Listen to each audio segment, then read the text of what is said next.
Hi friends, welcome to our church online platform. Today's call to worship comes from Psalm 96 verse 1 to 6, which reads as follows. Sing to the Lord a new song. Sing to the Lord all the earth. Sing to the Lord, praise his name. Proclaim his salvation day after day. Declare his glory among the nations, his marvelous deeds among all people. For great is the Lord and most worthy of praise. He is to be feared above all gods. For all the gods of the nations are idols, but the Lord made the heavens. Splendor and majesty are before him. Strength and glory are in his sanctuary. Next, I would just like to encourage you guys to carry on watching our church online platforms, because it is such a blessing to sit at home and be able to watch church from your cell phone, from a computer screen, or from a TV screen for those who have a TV screen. The next item is praise and worship. Please put down your phone and listen to the music. Enjoy, dance, praise the Lord. Sing to him a song. Sing to him a song of praise. Please close your eyes and let us pray. Heavenly Father, we come before you this morning. We thank you for a lovely day that you've given to us, oh God. Dear God, we come to you, we open our hearts, we ask you to please let us sing a song in order to praise you, oh God. Let us never forget that you are powerful. And dear God, may we always put our trust in you. In Jesus' name we pray, amen.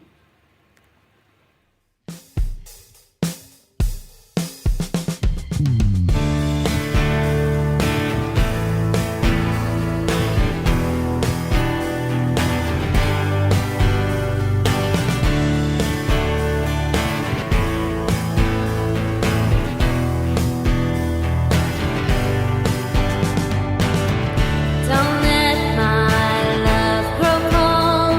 I'm calling out.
Jesus, the only one who could ever save. Worthy of every breath we could ever breathe, we live for you.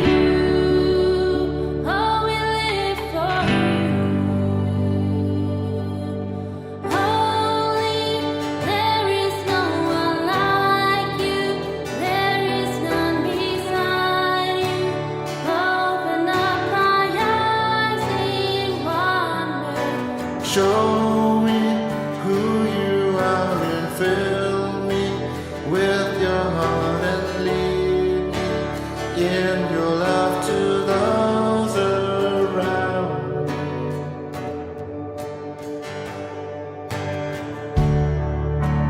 Worthy of every song we could ever sing, worthy of all the praise we could ever bring. Worthy of every breath we could ever breathe. We live for you. We live for you. Jesus, the name above every other name. Jesus, the only one who could ever save. Worthy of every breath we could ever breathe. We live for you. Oh, we live for you. And holy, there is no one like you. There is none beside you. Open up my eyes in wonder. Show me who you are and fill me with your heart and lead me in your love to those around me. I will build my life upon your love. It is a firm foundation, and I will put my trust in you alone, and I will not be shaken, and I will build my life upon your love. It is a firm foundation, and I will put my trust in you alone, and I will not be shaken. Holy, there is no one like you. There is none beside you. Open up my eyes in wonder. Show me who you are and fill me with your heart and lead me in your love to those around me. Holy, there is no one like you. There is none beside you. Open up my eyes in wonder. Show me who you are and fill me with your heart and lead me in your love to those around me.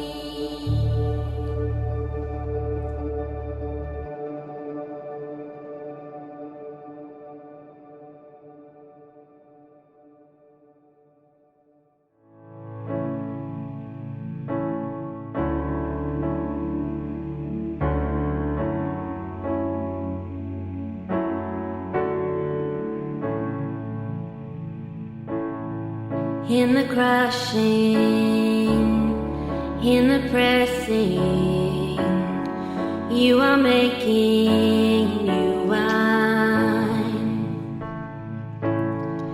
In the soil, I now surrender. You are breaking new ground. So I yield to you and to your careful hand. When I trust you, I don't need to understand. Make me your vessel.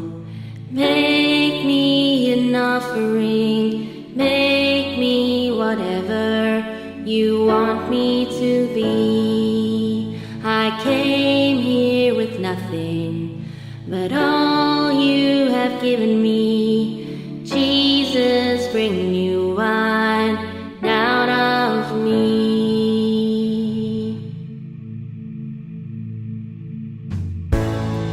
In the crushing, in the pressing,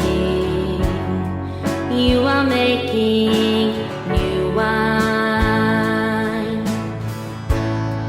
In the soil, I now surrender. You are breaking new ground. So I yield to you and to your careful hand. When I trust you, I don't need to understand. Make me your vessel. Make me an offering. Make me whatever you want me to be. I came here with nothing, but all you have given me. Jesus, bring new wine out of me. Jesus, bring new wine out of me. Jesus, bring new wine out of me.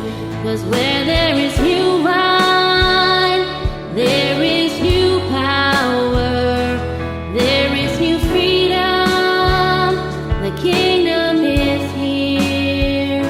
I lay down my old flames to carry on new fire today. 'Cause where there is new wine, there is new power, there is new freedom. The kingdom is here. I lay down my old flames to carry on new fire today.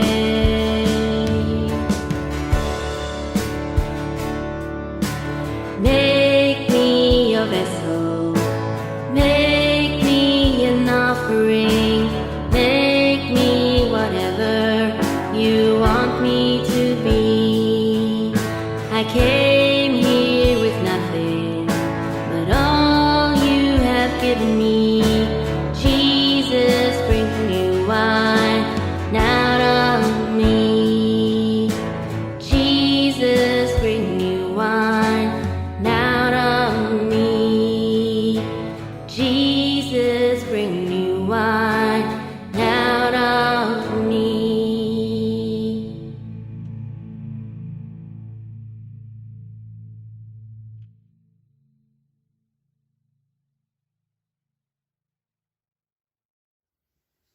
Good morning, friends.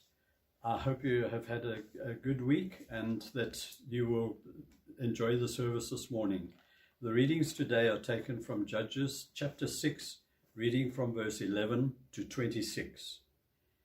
The angel of the Lord came and sat down under the oak in Ophrah that belonged to Joash the Abiezrite, where his son Gideon was threshing wheat in a winepress to keep it from the Midianites.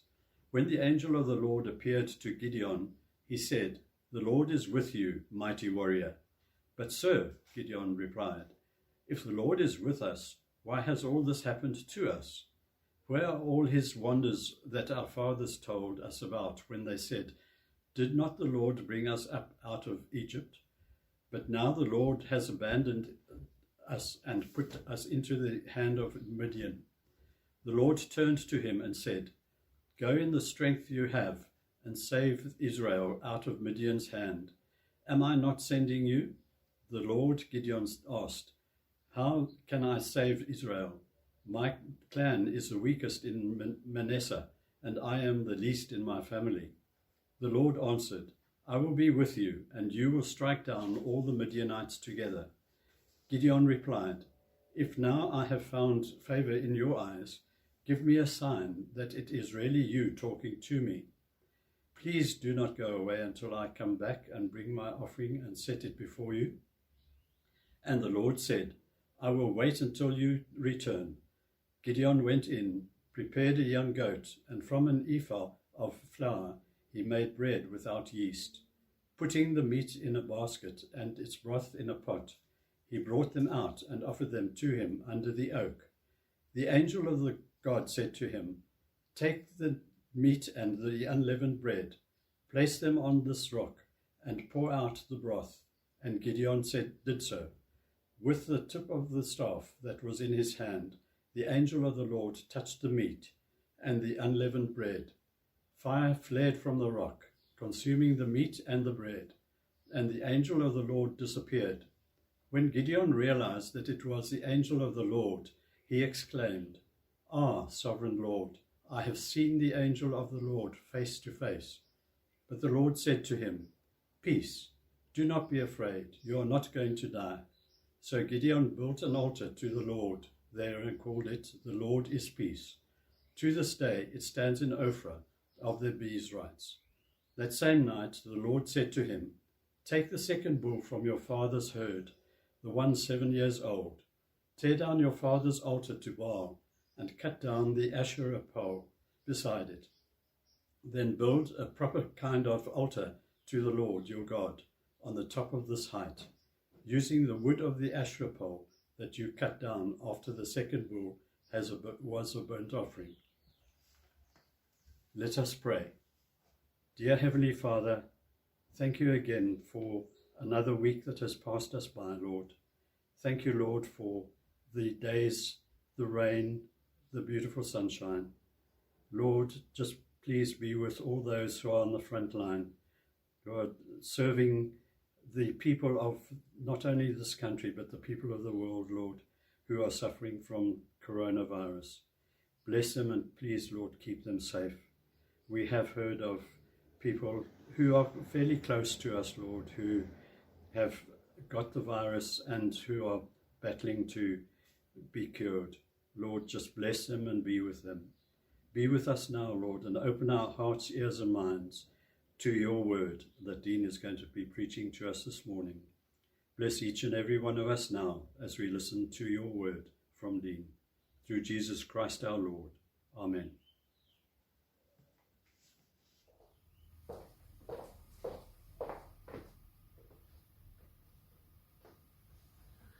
We in South Africa are now in the fiercest part of the storm. The pandemic is really taking its toll, physically, emotionally, and economically. Many of us are finding ourselves at one level or another of survival mode, just struggling to get through another day, wondering if we're going to survive the storm. Some are having to make tough decisions daily.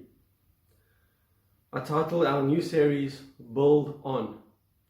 And that could have been the title of Boris Johnson's speech on the 30th of June, a rousing speech, as the Prime Minister of Britain outlined in broad strokes what is going to get Britain, as he put it, to bounce back, to bounce forward.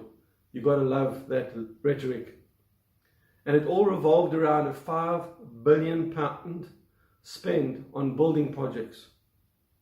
The title of his talk was Build, Build, Build. Build back better, build back greener, build back faster. It is a sentiment echoed by many other leaders around the world. Build back better. It will be better. Can it be better? Even modern day predictors and futurists are saying we can go on to something better. And it's hard to see in the face of the storm, because our reference point is always the comfort of what was. And it's often we can't see beyond the crisis we're facing. We can't even see any good coming out of this tragic, tough, traumatic scenario. How can we speak about that? How can we highlight positives when so many are really in a dramatic, life-threatening situation? Many struggling just to get enough for today. Enough physical resources, enough emotional resources. I want to encourage you, if you have a roof over your head, if you have food in your fridge, and you are still able to work, if your income is stable, please count your blessings and give thanks.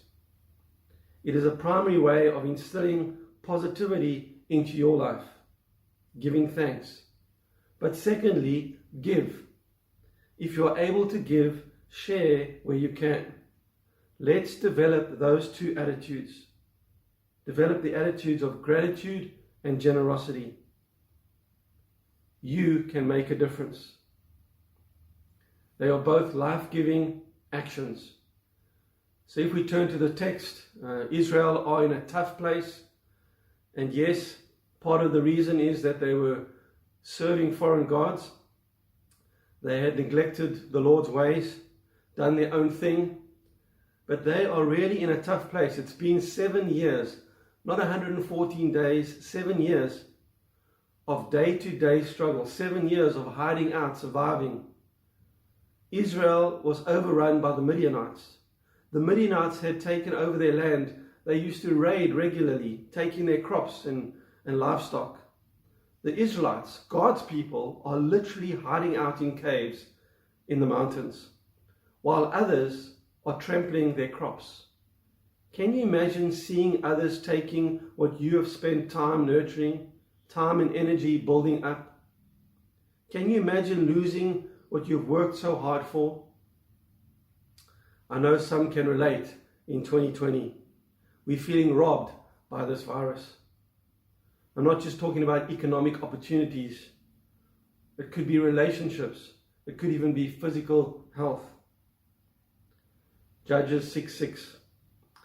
Midian so impoverished the Israelites that they cried out to the Lord for help. They cried out to the Lord for help. And the angel of the Lord comes to Gideon with a message. Where does he find Gideon? In the winepress. Not pressing wine, but threshing wheat. Sifting wheat, separating out the kernel from the chaff, the inner good stuff from that which is discarded. That is normally done on the hilltop, so that wind can carry away the chaff. But Gideon is hiding out in the winepress. And a winepress too is symbolic of a process of separating, pressing out the good and discarding that which we don't need. Gideon is in this tough place, down and despondent. We could even say depressed. But he continues to do what he can do, as much as he thinks he can do. And Gideon may be asking, is this God's desire for us? Is this God's desire for me? Many of us are asking that. Is it all about survival? Did Jesus come that we might have the victory? Did Jesus come that we might live life abundantly to the full? In Judges 6:12, when the angel of the Lord appeared to Gideon, he said, "The Lord is with you, mighty warrior." If there's one thing we all need to know, be reminded of, affirm it to our souls, our minds, reinforce it daily, is that the Lord is with you. And he is mighty to save. And you can still find yourself in a tough place, doing survival, feeling crushed, insignificant, a place of sifting, a place of pressing, and the Lord is with you. And the Lord is with you. Mighty warrior. Not warrior, spelling makes the difference, no. It's how you view yourself that will determine your actions, and your actions will determine the outcomes. Yes, even as you put your trust in God, we need to walk by faith, trusting, not only relying on God, but putting our trust in what he says we are. It's a partnership. It's always a partnership to victory. Our faith meets God's faithfulness. Yes, God performs miracles, but most of the time He works through us. Gideon doesn't even hear the mighty warrior part. Do you? And circumstances will do that. Our past and our present circumstances will do that. It will impact our perception of self. And other people's perceptions will do that. The way the Midianites treated the Israelites was not only determining the way that God didn't see Himself, did you get that? But it was also determining how he saw God. In Judges 6:13, "Dear sir," Gideon replied, "if the Lord is with us, why? Why has all this happened to us? Where are His wonders that our fathers told us about when they said, 'Did not the Lord bring us up out of Egypt?' But now the Lord has abandoned us and put us into the hand of Midian." If you read that text, if you know the Israelite stories, and I will cover it in broad strokes, they left God. He didn't leave them. They turned away from God. They did things independently, dependent on other things. It's our story too. And it's hard to hear, but it's often true. We go our own way, listen to what others say, build our lives on false beliefs and perceptions, build our lives on beliefs and principles that do not align with God's purpose and design. We believe what circumstances and others say about us instead of what God says. If you are human, and I hope that's all of you who are watching, God created you in His image, and He said it was good, and He has a purpose and a plan. If you believe in Jesus, if you're following Jesus, you are a child of God, redeemed, purchased at a great price. That is your identity. And destiny is always about identity. How we see ourselves is second only to how we see God in importance in perceiving our circumstances. And our identity in Christ is not based on what we have done or haven't done, because it's based on what He did and what He has done and who He is. But He calls us to follow. Your circumstances or condition do not change who you are in Christ. I used this analogy before. If Daniel, my eldest, comes home full of mud, I don't disown him. I tell him to have a bath. If Matthew, my youngest, decides I'm not his dad, I hope he doesn't. That will not change the fact that he is my son and I am his father and I love him so, so much. In Judges 6:14, the Lord turned to him and said, "Go in the strength you have and save Israel out of Midian's hands. Am I not sending you?" In other words, stop blaming me for your situation. Stop blaming others. There will be no change in our situation if we continue the blame game. You have strength. Stand up and do what you can do. I don't know what challenge COVID-19 has brought you, maybe multiple challenges, but many have indicated that it has brought to the surface challenges or situations, threats that were already there. In governments, in society at large, even in our individual lives, the pressures of lockdown and COVID have just brought to the surface what there was underlying all along. It's been amplified, and it's not okay. Globally, not just in South Africa, governments' mismanagement of resources, how they spend on the trivial instead of addressing the real things, has been highlighted. Globally, not just in South Africa, the disparity between those who have and those who don't have been highlighted. Our propensity as humans to consume more than we need has been highlighted. We're not missing buying an extra pair of pants or another pair of shoes. We instantly have realized what's important. Our safety, the safety of those we love, being with those we love, sharing our love. It has highlighted our propensity to spend time on entertainment, how we have created stars out of sportsmen who get paid far more than doctors and nurses and teachers. I hope you have reflected on some of those, how they impact you and how they are part of your identity, belief system. Is this a moment in time to make real change, to build something new? Is this a moment in time to make real change, to build something new? In Judges 6:15-16, but Lord, Gideon asked, how can I save Israel? My clan is the weakest in Manasseh, and I am the least in my family. You fill in the gap this morning. But Lord,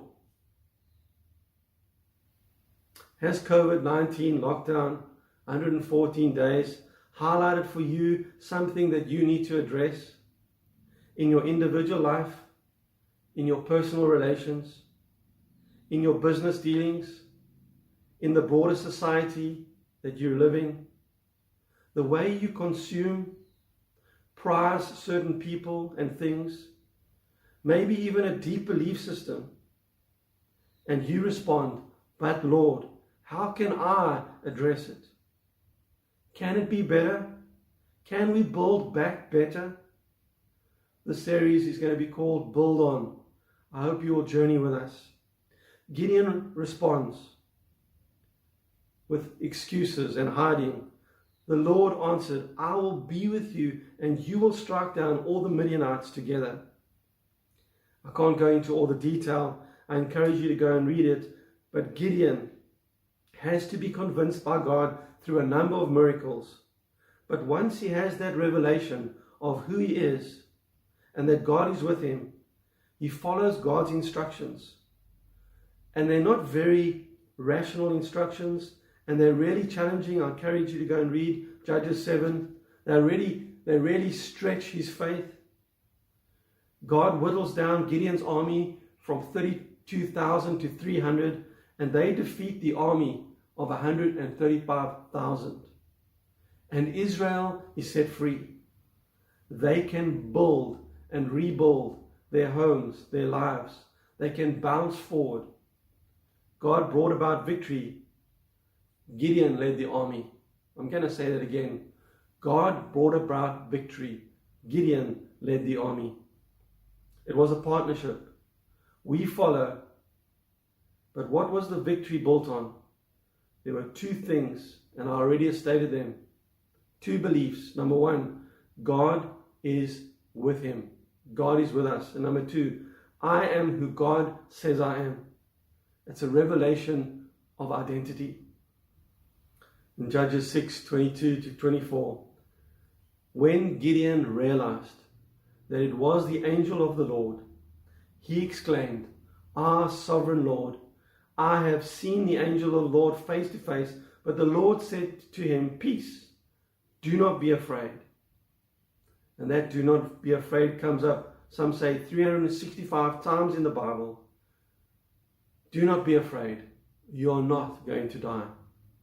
In verse 24, so Gideon built an altar to the Lord there and called it, The Lord is Peace. He built an altar to the Lord, Jehovah Shalom. The Lord is peace, or the Lord of peace. It's the first time that we have those two words together in the scriptures. And in this context, God is reminding Gideon that he is with him. And in that context, Gideon builds an altar, reminding him that he is a mighty warrior. We need peace, shalom. And that word shalom means completeness, wholeness, fulfillment, a sense of well-being inside and out. We find it in our identity, and we find it in placing our trust in God.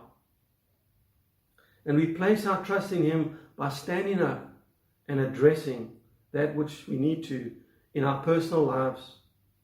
We won't experience peace externally until we experience that inner peace.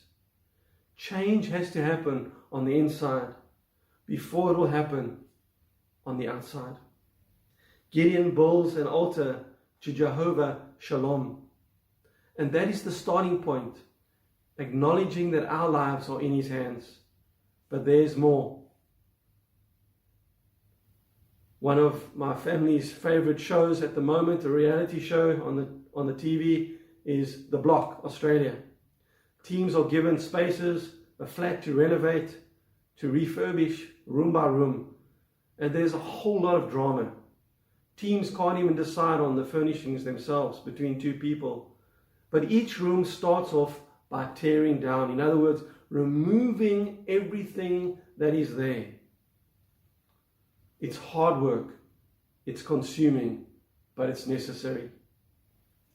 And at the moment of revelation, Gideon acknowledges God, the God of peace. God asks him to do something which we wouldn't think about, to tear down. And sometimes we have built without tearing down.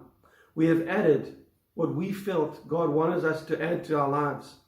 It could be Bible study, it could be church, it could be worship. We've added things to our lives, values, but we didn't start with a clean slate, did we? Some of us, most of us, start with false beliefs about who God is and who we are, our identity. And we need to, and they need to be dealt with. Judges 6:25-26. That same night, the night of revelation, the night that he builds an altar, that same night the Lord said to him, take the second bull from your father's herd, the one 7 years old. Can you imagine? That bull has experienced, that bull is a representation of God's faithfulness. That bull has survived. Tear down your father's altars to Baal and cut down the Asherah pole beside it. Then build a proper kind of altar to the Lord your God on top of this height. Using the wood of the Asherah pole you cut down, offer the second bull as a burnt offering. Wow. That is trust, that is commitment, that is hard work. There's so much in these two verses. Most of us get stuck at tear down, cut down. We can't believe that God would want us to remove anything from our lives. Surely that's not a loving God. Can the same hands that seek to build be responsible for tearing down? These verses indicated that only after other altars, other things that we are relying on, other priorities, other belief systems are removed, can we build a proper altar to the Lord.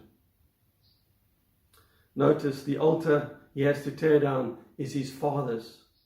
And this could indicate it's part of his upbringing, it's part of what he's been taught, it's part of his heritage. Notice Israel, God's people who are crying out to him for saving, continue to put their trust in other gods. The word Baal can be seen as specific worship of Hadada. And Hadada was the god cast in a bull, symbolizing strength and fertility. Ashtoreth was the female counterpart, the goddess of love. And here they are in this place of unrest, no provision, and yet they continue to worship other gods. If anything, this time has highlighted where our faith truly is placed. Maybe we were believing, trusting God, but we're leaning on other things for peace, provision, and protection. We have placed work, family relations, even entertainment before God. And none of those are wrong in themselves. I know this is tough to acknowledge. We like our comfort zone. It's hard to see in crisis. But could it be that there are altars, belief systems that need to be torn down so that you can bounce forward, build better? It applies to us individually, and it applies to us as a society, as a community. I'm not saying work is bad. God created us to be productive. But if we're working just to consume more, and if work is consuming us, God isn't coming first. And I'm not saying entertainment is bad in itself, but if that is where we are seeking our joy and our peace, it is a weak substitute for God's presence. And it's difficult. Gideon goes undercover at night to tear down what God has asked him to tear down. And the next day they want to kill him, his people. And maybe that is why you don't want to address certain beliefs or idols in your life, because you know you will come under opposition. Maybe you have tried. I don't only believe COVID-19 lockdown has brought to the surface issues that we need to be dealt with, but I also believe it has highlighted areas in our lives where we depending on principles and belief systems other than on God. And God asked Gideon to tear down before we can build a proper altar, putting God first. In conclusion,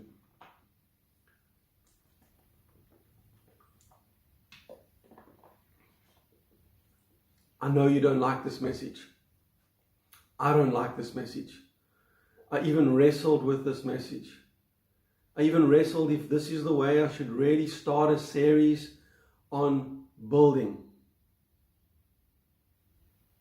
But deep down, we all know, often real progress, real change, real building begins with addressing, removing, tearing down that which distracts, undermines progress.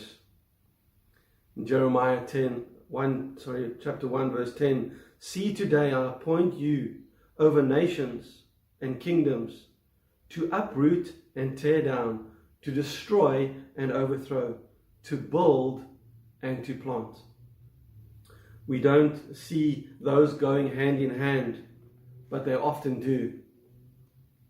Boris Johnson, in his address, Build, Build, Build, noted, if you read between the lines, there are some things that need to be addressed, he said, that haven't been addressed for 3 decades. That is 30 years. Why? Because it's uncomfortable, unsettling. But until we do, we cannot truly move forward with any real progress. And Jesus, as John records it in John 2, goes into the temple courts and he sees people doing what they shouldn't, selling animals. And yes, those who had pilgrimaged to Jerusalem needed a sacrifice, but those in the temple, the money changers, were taking huge cuts, and people were selling those animals at exorbitant prices. Not only that, even the priests were involved, because the animals needed to be pure if they were going to be sacrificed, and the priests would turn animals away so that those coming would have to buy from those at the temple. And something that started out as a necessity, something that started out as good, even as a service, had turned into something negative, corrupt. In John 2:15, so he made a whip, Jesus, out of cords and drove all from the temple area, both sheep and cattle. He scattered the coins and the money changers and overturned their tables. He dealt with what needed to be dealt with. It doesn't say he whipped anyone. It doesn't say he hurt anyone. In reality, he was helping the vast majority out of zeal for God.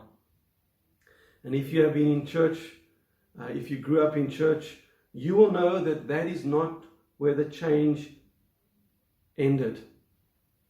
The old needed to go and the new needed to come. And it was radical. And when they questioned Jesus about what authority he has to be doing this, Jesus responds in verse 19, "Destroy this temple and I will raise it again in 3 days." And we know that he was pointing to the cross. His body broken, his blood shed, so that we can have life, that we don't have to fear death, that we can be his children. You and I are redeemed. We become the body of Christ. We become the new temple where God dwells by his Spirit. And I don't have authority over you. I can't presume to tell you what you need to change or what principles or what beliefs need to be addressed in your life. I have no authority over you. But if things have been highlighted, if you know there are things that you are holding you back from experiencing all that God wants you to experience, please, we have an opportunity. Use it to address that which needs to be addressed. Remove, tear down that which you need to. Not people. God loves everyone. But principles, beliefs, dependencies that do not honor and put God first. As I end, this is a question that only you can answer. And maybe it's come up already. What does the pressure I feel right now need to break? What does the pressure I feel right now need to break, remove? Not in a harmful way, but what pattern of thinking, what habit, what priority, what belief system needs to be dealt with, removed, so that I can build something new? Will you ask God to allow you to be real, to face what you need to face, so he can come first? Don't put up walls of defense. That's our first response. That's what I was scared about in this message. Don't put up walls of defense. I want you to notice in Gideon's story, God asked him to tear down, remove anything. The only time he did that was after he affirmed those two things. One, that he is with him, that God is with him. God is always with us. He's with you. And number two, he is a mighty warrior. God loves him. God created him. God has a purpose for him. Before he asked Gideon to deal with anything, to tear down that which needed to be tear down, to tear down that which he was depending on, he wanted him to know he loves him, he's for him, he's with him, and in him he is a mighty warrior. Internal battles need to be won before the external ones. What we tear down becomes the stepping stone to spiritual growth. There is sifting and trying that takes place in Peter's life when he denies Jesus after he said he would never do that. There is pruning that Jesus speaks about in John 15. And Paul in Romans says that we are not to conform to the patterns of this world, but we are to be transformed by the renewing of our mind. COVID-19 2020 may have made us realize what is really important, but it has also highlighted what we don't need. It has also highlighted what we're depending on. It has also globally shown the inequality, the mismanagement, the wrong priorities. I encourage you to continue to join us over the next few weeks as we look at this series, Build On the solid rock, the foundation, Jesus. But please take time in the next 24 hours or the next 3 days to seek God and to reflect on what it is that needs to go, especially in the light of God's love for you and in the light of the identity that you have in Him. May God bless you. Let us pray. Yes, Lord, this is a tough message and no one really wants us to hear this. We can hardly comprehend that the loving hands of God that seek to build up, that seek to lift up, are the same loving hands that would tear down. But also we know, Lord, deep in our hearts, we know this from what we see around us, that often things need to be removed before there can be any real progress. Especially when it comes to deep-seated belief systems. Especially when it comes to those things that we are depending on when we should be depending on you. And so, Lord, give us the courage in the face of your love and in the knowledge that we are yours to deal with those things that we need to deal with. Lord, we give you all the glory and the praise. If you're in a tough place, please reach out to us. If you're in that place where you are still having, please give thanks. And if you're able to give to those around you that are in desperate need, please do so. Develop the attitude of gratitude and generosity. It actually feeds us. God bless you.